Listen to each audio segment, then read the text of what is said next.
Hey guys, Aegis Unleashed here. So today I wanted to take a few minutes to talk about the potential of Xenoblade Chronicles 2 Definitive Edition. Now, part of me very much so feels like that because of the fact that Xenoblade 2 was released on Switch 1 and Switch 2 is backwards compatible with Switch 1, that means that, well, for the next 5 to 10 years, people are going to be able to just play Xenoblade 2 on Switch 2, and that therefore there's not really a need for a Xenoblade 2 Definitive Edition the way there was with Xenoblade 1 or X, because the game is available on, current modern hardware. But another part of me feels like, though, that it is also true that because of the fact that 1 and X Definitive and 3 Original all came out after Xenoblade 2, Xenoblade 2 is definitely, well, it is the oldest and most out-of-date Xenoblade game of all of them. So I also feel like that, well, doing a definitive edition for it would make a lot more sense than any other Xenoblade game. And also I feel like that even if it's not on Switch 2, well then maybe it would be on Switch 3. And I feel like that it'll be the one that happens next, regardless of when it happens, right? And then, of course, another thing is that, there's also the whole thing of, well, maybe it'll get a Switch 2 edition rather than where you can, pay $20 to upgrade it rather than, a full new release with, a Xenoblade 2 Definitive Edition. But in this case, because either way, that would be Xenoblade 2 with better graphics, better load times, and some new content, I feel like that Xenoblade 2 Switch 2 Edition and Xenoblade 2 Definitive Edition for the Switch 2 are kind of the same thing. So if that happens, I'm counting that as yeah, it happened. And I also feel like that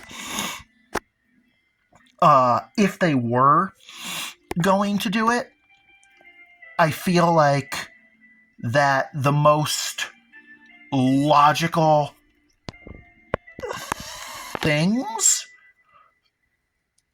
of what to add for new content would be, well, first of all, I think that they probably would add in a couple of new blades that are just new blades, because that's the Xenoblade 2 thing.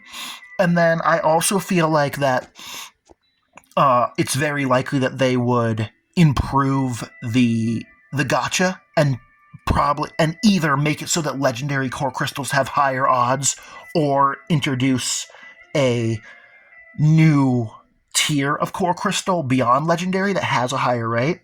And I also think it's likely that they would greatly extend the pity system, because currently in Xenoblade 2, the pity system will only get you 3 blades. So theoretically, if you're in a situation where you're you've got every single rare blade in the game except for 1, you could open hundreds or thousands of cores and just not get it.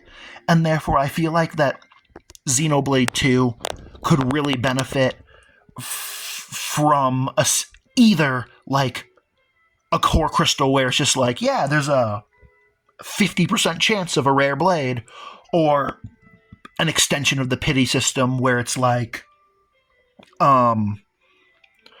if you open 25 legendary core crystals, you're then guaranteed to get a rare blade. Something like that.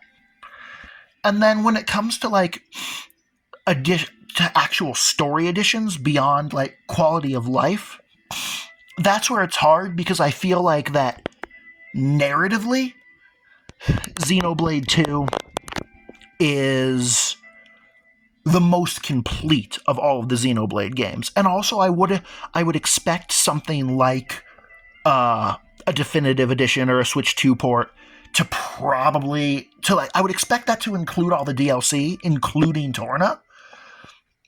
And therefore, I feel like that.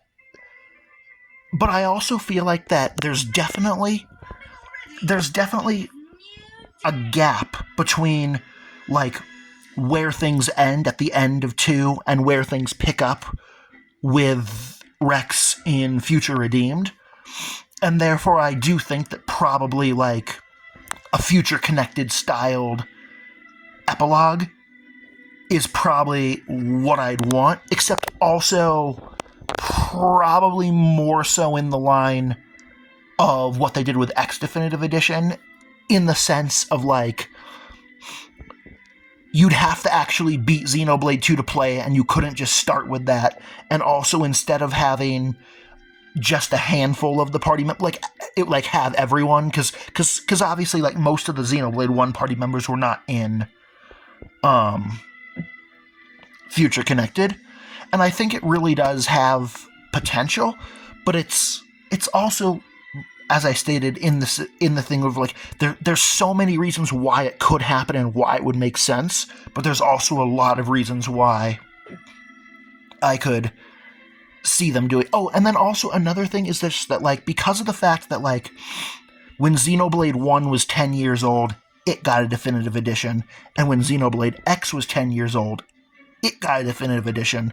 That obviously isn't proof, but, like, that is a pattern, and, like, now that it's happened multiple times, it's more than just a coincidence, because, like, they definitely chose to release it for 10-year anniversaries, and obviously, like, December of 2027 is the 10th anniversary of Xenoblade 2, and that feels like a while, but, like, really? That's 2 years, which is not long. But considering that we also knew that Xenoblade 1 Definitive Edition took somewhere from a year to a year and a half, it's very possible that, like, if the team that did X Definitive finished that project and then just immediately started work on Xenoblade 2 Definitive, they very much so could have it out and ready in time for the 10th anniversary. But I don't know. And, like, obviously, now this is something where, like, I get that, like, I just created this channel and who knows how many views this will get, but, like, for anyone that did watch this, I'm definitely curious, like,